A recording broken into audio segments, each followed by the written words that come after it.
1980 کی دہائی میں پورے امریکہ میں اس کی کرامات کا ڈنکا بجتا تھا۔ اس کا دعویٰ تھا کہ خدا خود اس سے بات کرتا ہے۔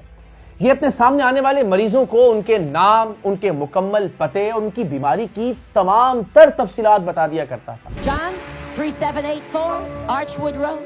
God is burning those blood clots out of his veins, out of his arteries. اس کا یہ بھی دعویٰ تھا کہ یہ جنات اور شیاطین سے چھٹکارا دلا سکتا ہے۔ یہ اپنے سامنے آنے والے مریضوں کو اپنی دوائیں پھینکنے کا کہتا اور وہ ایسا ہی کرتے۔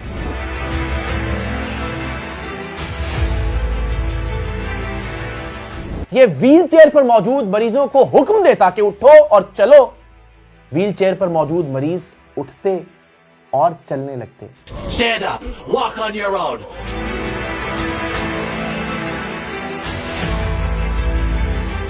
اس کا یہ بھی دعویٰ تھا کہ یہ پرانی سے پرانی اور لا علاج سے لا علاج مرض کا بھی علاج کر سکتا ہے، اس لیے کہ خدا خود اس سے بات کرتا ہے۔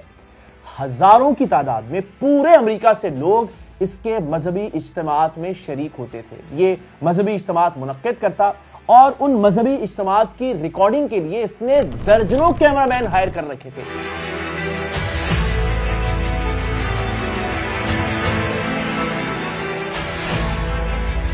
ایک پوری میڈیا ٹیم تھی، ایک پورا پروڈکشن ہاؤس تھا جو اس کے مذہبی اجتماعات کی ریکارڈنگ کرتا اور پھر یہ امریکہ کے مختلف ٹیلی ویژن چینلز پر ٹائم خرید کر ان پروگرامز کو نشر کرواتا تھا، اپنا نمبر دیتا جس سے مزید مریض اس سے رابطہ کرتے اور اگلی بار اس کے مذہبی اجتماعات میں اور زیادہ لوگ شریک ہوتے۔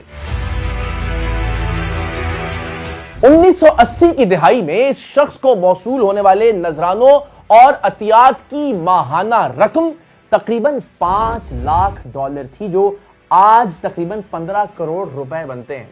سو آج کے 15 کروڑ روپے یا آج کے $5 لاکھ 1980 کی دہائی میں کتنی ویلیو رکھتے ہوں گے، اس کا اندازہ آپ لگا سکتے ہیں۔ خدا سے باتیں کرنے کے دعوے دار اس شخص کا نام تھا پیٹر پاپوف۔ پیٹر پاپوف کئی سالوں تک مذہب، خدا اور شفا کے نام پر لاکھوں کروڑوں ڈالرز کماتا رہا۔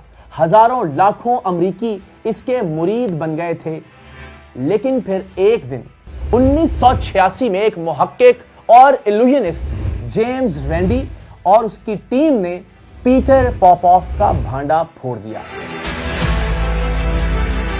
انہوں نے یہ ثابت کیا کہ دراصل پیٹر پاپوف ایک ایئر پیس کے ذریعے ریڈیو کنیکٹیوٹی کے ساتھ اپنی اہلیہ سے کنیکٹڈ رہتا ہے اور اس کی بیوی الزبتھ اسے مریضوں کے بارے میں تمام تر تفصیلات بتاتی ہے، وہ تمام تر تفصیلات جو مریضوں نے اس کے مذہبی اجتماعات میں شامل ہوتے ہوئے ایک فارم فل کرتے ہوئے لکھ دی ہوتی ہیں۔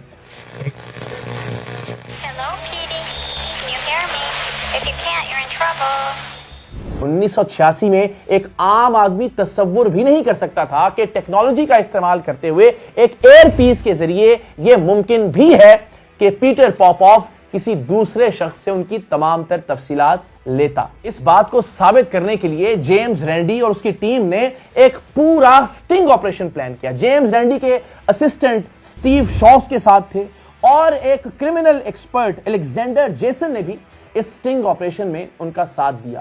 جیسن ایک گارڈ بن کر پیٹر پاپوف کے ایک مذہبی اجتماع میں شریک ہوئے اور اس نے ریڈیو سکینر کے ذریعے اس ریڈیو ایکٹیویٹی کا جائزہ لیا اور اس ریڈیو ایکٹیویٹی کو ریکارڈ کیا، اور ریکارڈنگ میں یہ بات ثابت ہو گئی کہ پیٹر پاپوف کی بیوی الزبتھ اسے ایئر پیس کے ذریعے، وائرلیس ڈیوائس کے ذریعے تمام تر مریضوں کی تفصیلات بتایا کرتی تھی۔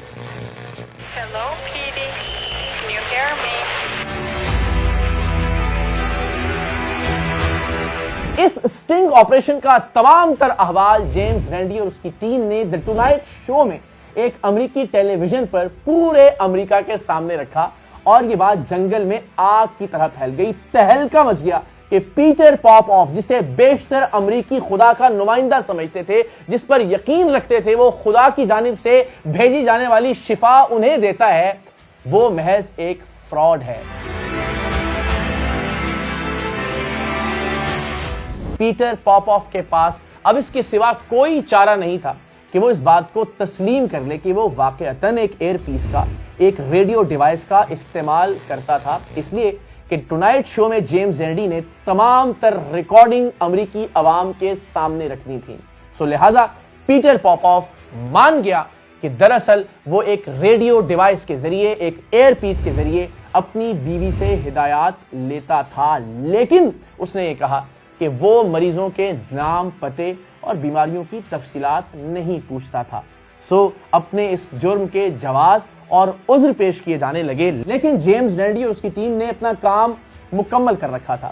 ان کے پاس ایک اور ریکارڈنگ تھی اور اس ریکارڈنگ میں انہوں نے یہ دکھایا کہ انہوں نے ایک مرد کو ایک خاتون بنا کر پیٹر پاپوف کے مذہبی اجتماع میں بھجوایا تھا، جہاں اس مرد نے، جو کہ خاتون کا روپ دھارے ہوئے تھا، پیٹر پاپوف کو یہ بتایا تھا کہ مجھے یوٹرس کا کینسر ہے، جو کہ صرف خواتین کو ہو سکتا ہے، اور پیٹر پاپوف نے خدا کا نام لیتے ہوئے اس مرد کا، جو کہ ایک خاتون کا روپ دھارے ہوئے تھا، یوٹرس کے کینسر کا علاج کر دیا۔ دنیا کو بتایا، دنیا کو جتایا اور دکھایا کہ دیکھیے میں نے اس خاتون کے یوٹرس کے کینسر کا علاج کر دیا ہے۔ پیٹر پاپوف صرف شفا کے نام پر لوگوں سے پیسے نہیں لوٹا کرتا تھا، اس نے ایک اور دھندا مذہب کے نام پر شروع کر رکھا تھا، اور وہ یہ تھا کہ اس نے امریکی عوام سے فنڈز کا مطالبہ کیا کہ وہ یہ چاہتا ہے کہ بائبل کے رشین میں ٹرانسلیٹڈ نسخے وہ کمیونسٹ ایریاز میں بھجوائے۔ چونکہ وہ کولڈ وار کا زمانہ تھا، اس وقت ایک سرد جنگ تھی امریکہ اور رشیا کے درمیان، تو لوگوں نے لاکھوں کروڑوں ڈالرز کے عطیات پیٹر پاپوف کو بھجوائے تاکہ وہ ہیلیم بیلونز کے ذریعے، یعنی گرم ہوا والے غباروں کے ذریعے، بائبل کے رشین میں ترجمہ شدہ نسخوں کو کمیونسٹ علاقوں میں پھینکوا سکے۔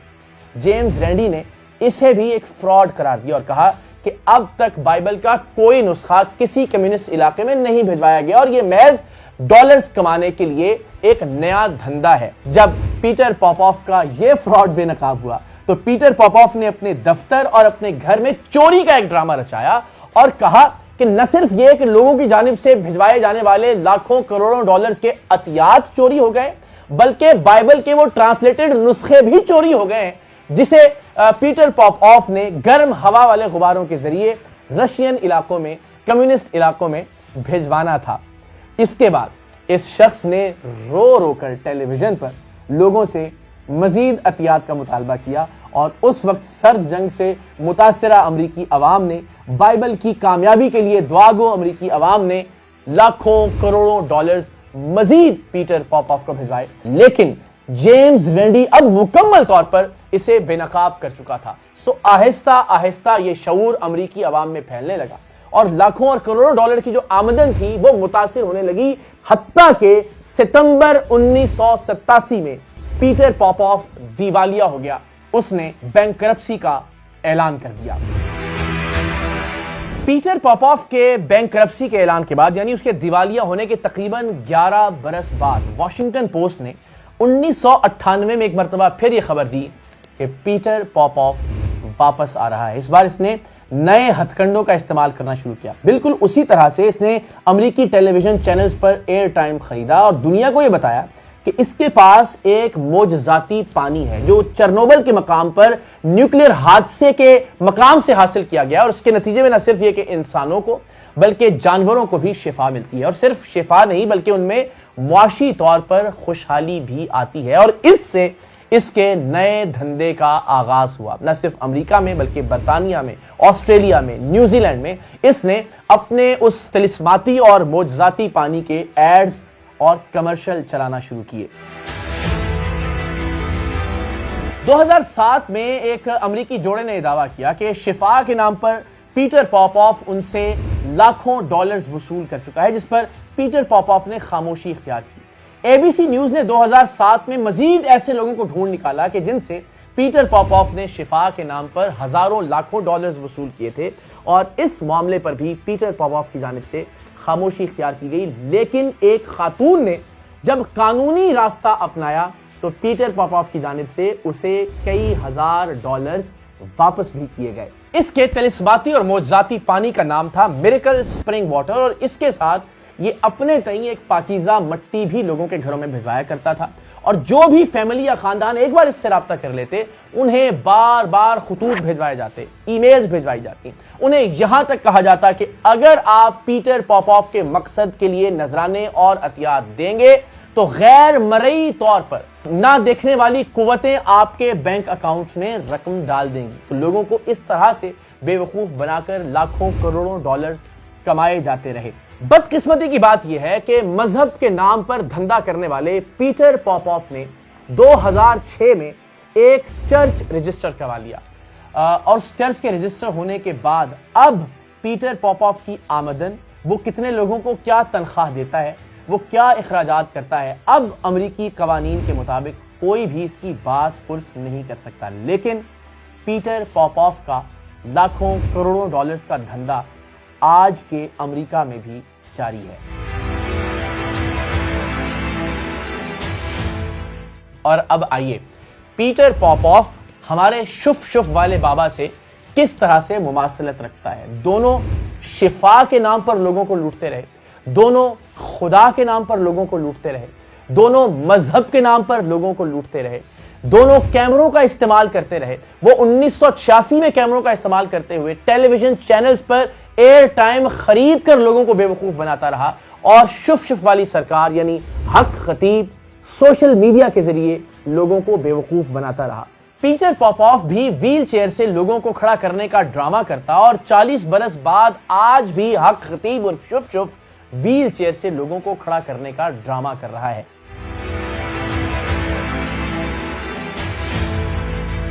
پیٹر پاپوف بھی اپنے خلاف اٹھنے والی تمام تر آوازوں کو شیطان کا ایجنٹ قرار دیتا، جبکہ حق خطیب اور شف اپنے خلاف اٹھنے والی آوازوں کو ختم نبوت کے خلاف قوتوں کا ایجنٹ قرار دیتا ہے۔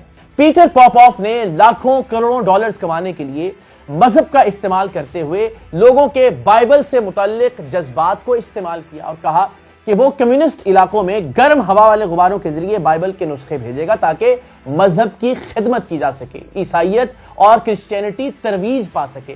بالکل ویسے ہی لوگوں کے جذبات کا استعمال کرتے ہوئے حق خطیب اور شف نے نعوذ باللہ ختم نبوت کے عقیدے کا استعمال کیا، اور کروڑوں اربوں روپے کی جائیدادیں اپنے نام پر کروا لی، اس لیے کہ وہ ختم نبوت سینٹرز بنانا چاہتا تھا۔ لیکن نہ تو کبھی بائبل کمیونسٹ علاقوں میں بھجوائی گئی پیٹر پاپوف کی جانب سے، اور نہ ہی حق خطیب کی جانب سے ختم نبوت سینٹرز کا قیام عمل میں آیا، جب تک ہم نے اسے بے نقاب نہیں کیا۔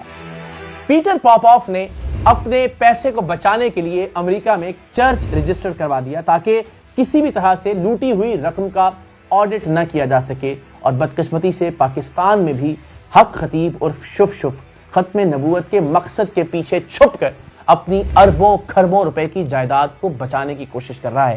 تو ناظرین، جیسے کسی بھی دہشت گرد کا کوئی مذہب نہیں ہوتا، اسی طرح فراڈ، شعبدے باز، جال ساز، دغا باز اور لوٹ مار کرنے والوں کا بھی کوئی مذہب نہیں ہوتا۔ یہ لوگ محض مذہب کا نام استعمال کرتے ہیں غریب اور سادہ لوگوں کو لوٹنے کے لیے، مریضوں کی مجبوریوں کا فائدہ اٹھانے کے لیے۔ ان دہشت گردوں کی بھی نہ کوئی سرحد ہوتی ہے، نہ کوئی عقیدہ ہوتا ہے، نہ کوئی مذہب ہوتا ہے، اور نہ کوئی نظریہ ہوتا ہے۔ پیٹر پاپوف یا حق خطیب جیسے لوگ دنیا کے ہر ملک میں، دنیا کے ہر عقیدے میں اور دنیا کے ہر مذہب میں پائے جاتے ہیں۔ ہم اسی طرح کے لوگوں کو بے نقاب کرنے کی جد و جہد کر رہے ہیں، اور آپ سب سے درخواست ہے کہ آئیے اس جد و جہد میں ہمارے ساتھ شریک ہو جائیے۔